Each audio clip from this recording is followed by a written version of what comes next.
全部都封到我们家了啊！起码我问你啊，他那个是维吾尔族的啊，但是我们这边就民汉之分，我们就没什么分的，因为我们都是一块上学，就一块长大的，所以说没有什么就是民族之分，因为大家都是朋友，都是同学。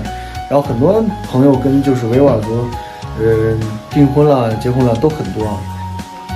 看一下，齐曼长得漂不漂亮？你可以拍齐曼，不用拍我吧，我到时候不好意思。他看世界杯呢，在看世界杯。世界杯啊！哎，你就说吃馒头你能吃得惯，给大家说一下。吃不习惯也得吃啊，吃不习惯都不吃了这吗？弄得他都不好意思了。是的。不是，你主要是不喜欢吃，也不敢说，对不对？哎，那个齐曼，之前教你那些河南话怎么说？来，我们教齐曼很多河南话，他们教了我们很多维语。那你说一下河南话怎么说？河南人怎么样？河南人中呀。然后还有一个什么？我经常说那个词。叔叔啊，一舌子大娘嘛。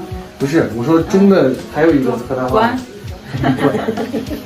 我们全是天天在一块儿就这么胡闹啊，就是我们教他一点话，他教我们一点话，所以说我们还是比较热闹的。然后你看，现在已经冬天了，你看齐曼穿的衣服特别少，证明房子温度很高的。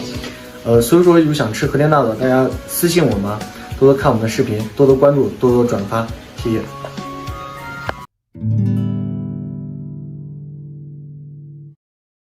抖音。